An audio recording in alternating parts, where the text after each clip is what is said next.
আসসালামু আলাইকুম। সবাই কেমন আছেন? আশা করি সবাই অনেক ভালো আছেন। আমি আলহামদুলিল্লাহ অনেক ভালো আছি। সবাইকে শুভ সকাল। আজকের দিন সবার শুভ হোক এই কামনা করে ভিডিও শুরু করছি। ভিডিও স্কিপ না করে প্রথম থেকে শেষ পর্যন্ত সাথেই থাকুন। আশা করি গ্রামীণ লাইফ আপনাদের অনেক ভালো লাগবে। আজকে সকালবেলা আরেকটু বেশি ভালো লাগছে কারণ আজকে আমার সাথে থাকার একজন মানুষ হয়েছে। সে হচ্ছে আপা। আপা আসছে আজকে। তার ছেলের বিয়ের একদম সবকিছু মোটামুটি কমপ্লিট। ছেলের বউ বাড়িতেই আছে।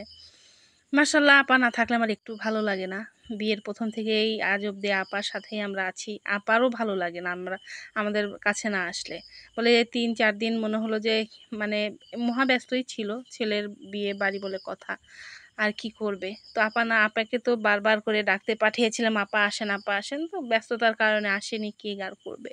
তো আপা এসে সকালবেলা এসে পুরো উঠানটা সুন্দর করে ঝাড়ু দিয়ে নিয়েছে। অনেক আপু ভাইয়ারাই বলেন যে, "আপনার আপাকে একদিন দেখাইয়েন।" অবশ্যই একদিন দেখাবো। অবশ্যই একদিন দেখাবো। আমার বাড়ি কোথায়, কোন থানাতে সবকিছু আপনাদের বলবো।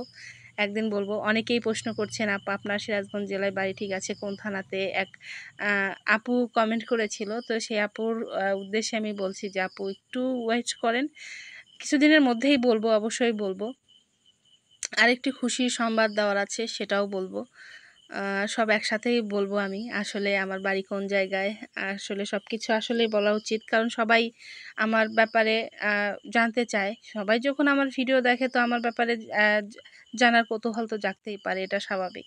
তো চলে আসছি সকালবেলা এই তো মুরগিগুলোকে খেতে দিতে। আর দেখেন সব মুরগিগুলোকে খাইতে দিয়েছি কিন্তু ও আমার হাতে ধরেই খাবে।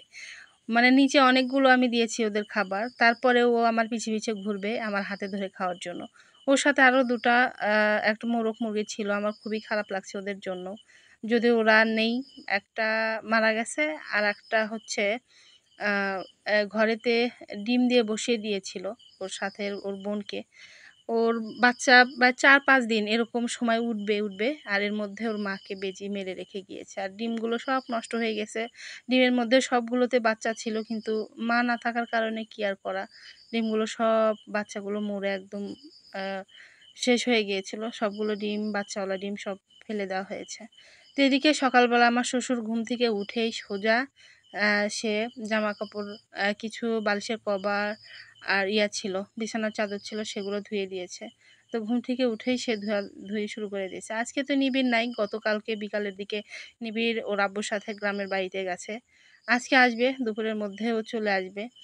আর কি করবে? বসে, বসে ভালো লাগছে না। কাজ না পেলে যাই। আমার শ্বশুর আবার একটু বসে থাকে না। কাজ না থাকলে তো কাজ বের করে নিবে। আর তো বই, পেপার পড়া আছেই। তো পেপার এখনো আসেনি জন্য সে টুকটুক করে কাজ করছে। আর আমি একটু অসুস্থ আছি যার জন্য আমাকে আর ওইভাবে কাজ করতে দিচ্ছে না।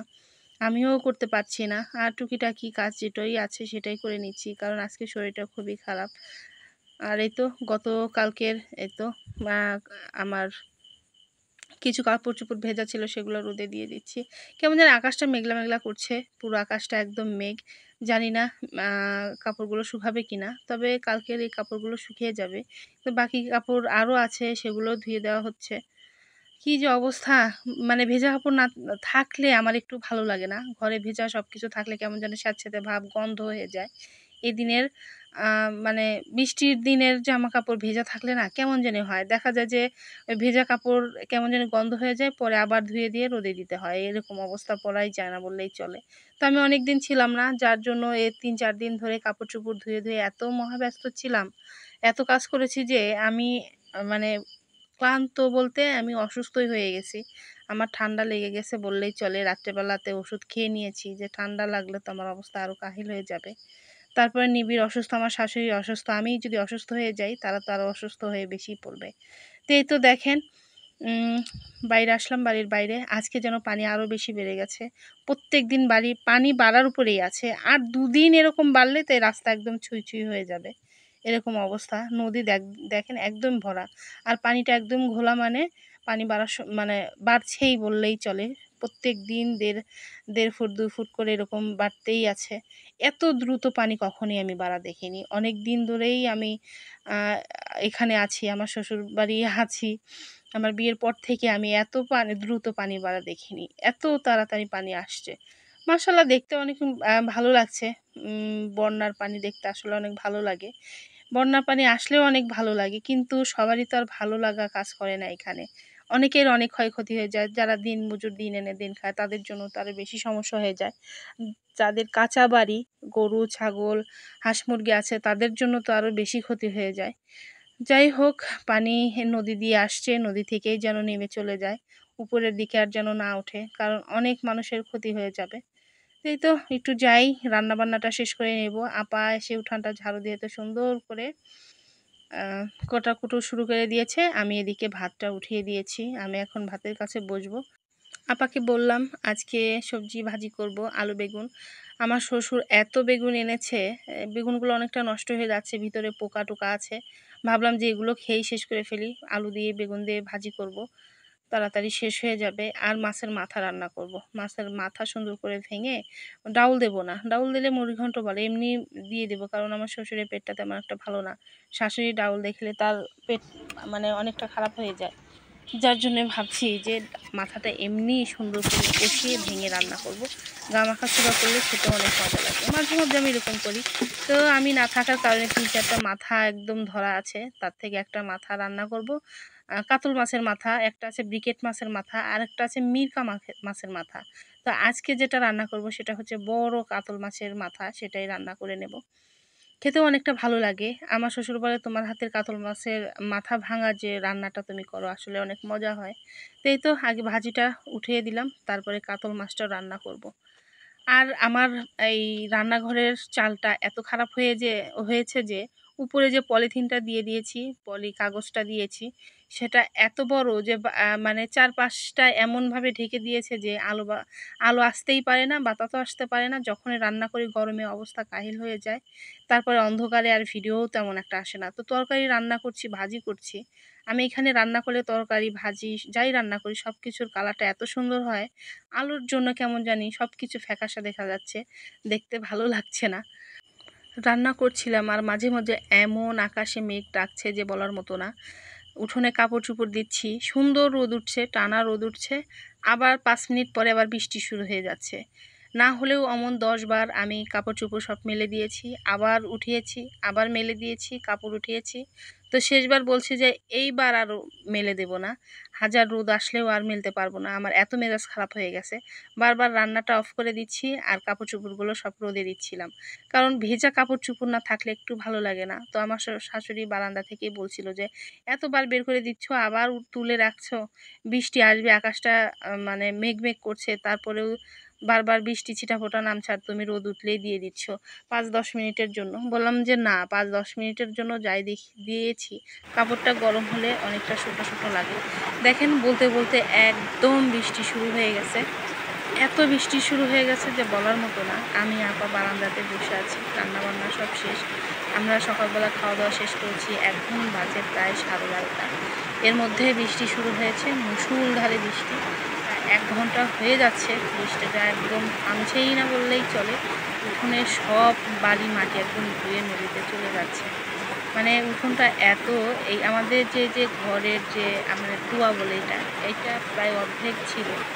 আর এই যে আমাদের ইট দিয়ে যে সুন্দর করে বাগানটা সুন্দর করে সাজিয়ে দিয়েছি, সেটাও অনেকটা একটু বের হয়েছিল, এরকম করে দিয়েছিলাম। আর দেখেন মাটিটা ধুয়ে ধুয়ে বৃষ্টিতে ধুয়ে ধুয়ে একদম পুরোটাই বের হয়ে গেছে। আর মাশাআল্লাহ বৃষ্টির সময় বৃষ্টি হলে না পুরো বাগান গাছপালা সব কিছু একদম ধুয়ে দিয়ে যায়, গাছপালা যেন একদম চকচক করে দেখতে আসলে আরও বেশি ভালো লাগে। অনেক ভালো লাগে আমার কাছে বৃষ্টি নামলে, বৃষ্টির দিন। কিন্তু এইরকম বাড়িতে বৃষ্টি হলে একদম কাদামাটি দিয়ে একদম ঘর মেঝে টেঝে একদম জড়িয়ে যায়, উঠোনটাও একদম নষ্ট হয়ে যায় কেমন জানি। এই তো বিকালের দিকে আবার আসছি, কাঁধে করে আমি কাটিং প্লাসটাই নিয়ে আসছি। আমার শ্বশুর আর আমি পুরো বাড়ির কিছু কিছু গাছ, আমি এর আগেও কিছু গাছ আমি ছেটে দিয়েছি। তো এই গাছটাতে না আমি জানি না কি কারণে ফুল ধরে না, আমি বুঝি না।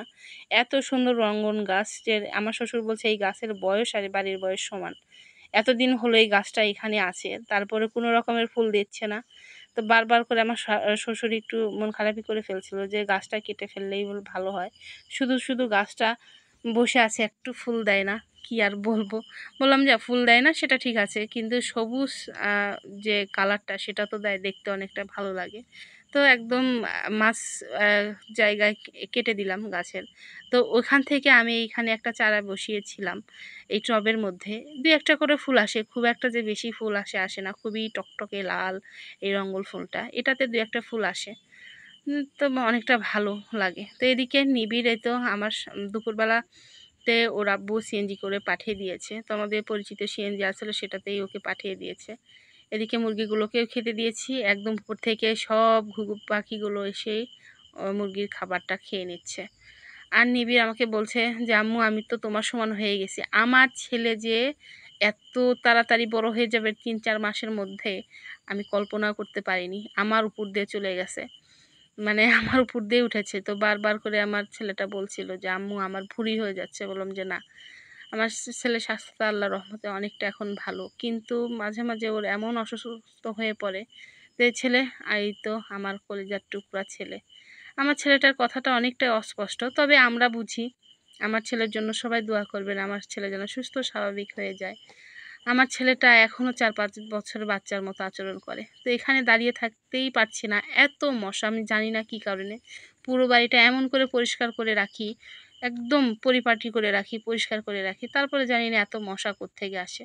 তো বাড়ির চারপাশে তো বিল্ডিং আছে, ওই পাশ দিয়ে একদম ড্রেনের মশাগুলো বোধহয় আমাদের বাড়িতেই সব মশা এসে পড়ে। তা আমি যখনই আমার ছেলেকে ক্যামেরাটা ধরবো, তখনই আমার ছেলে চোখ বন্ধ করবে, তাকাবে না, কথা বলবে না। মানে ক্যামেরা ধরলেই যে আমার ছেলেটা কেমন করে, মানে ভিডিও করতেই দিবে না ও বলে। তো আজকের মতো এখানে শেষ করছি। সবাই ভালো থাকবেন, সুস্থ থাকবেন, নিজের যত্ন নিবেন। সবাইকে আল্লাহ হাফেজ।